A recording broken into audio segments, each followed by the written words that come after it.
gigising lang natin. Tapos malakas ang ulan. So, yan, umuulan, malakas. So, take advantage natin yung ulan. Mag-iikip ako ngayon ng tubig para at least may ipon akong tubig pang dilig na sa mga halaman.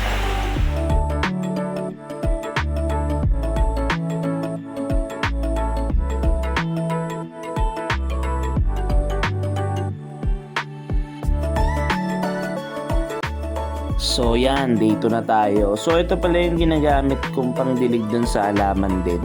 So ito yung pinanghugasan ng bigas kasi nakakapagpalaki ito ng mga halaman eh.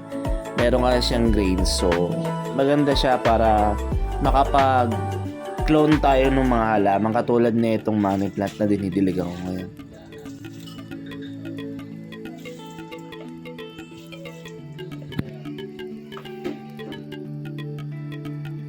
So yan, day 3. Isa sa mga ginagawa ko para makatipid ng tubig dito sa bahay is kinukuha ko yung pinaghugasan na itong mga damit.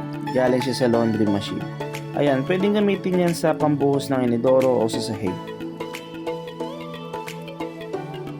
So day 4, ito na nga pala yung isa sa mga ginagawa ko para makatipid. Is yung pinaligo ko, pinambubuhos ko na lang din sa inidoro. At least, nakatipid ako kahit papaano.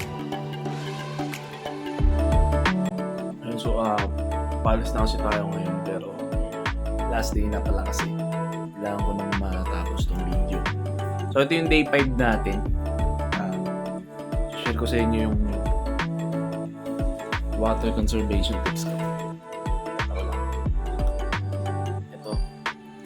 Yung tubig na ginagamit namin sa pagdilig ng mga halaman dito sa terrace. Ito yung ginagamit. So, okay naman.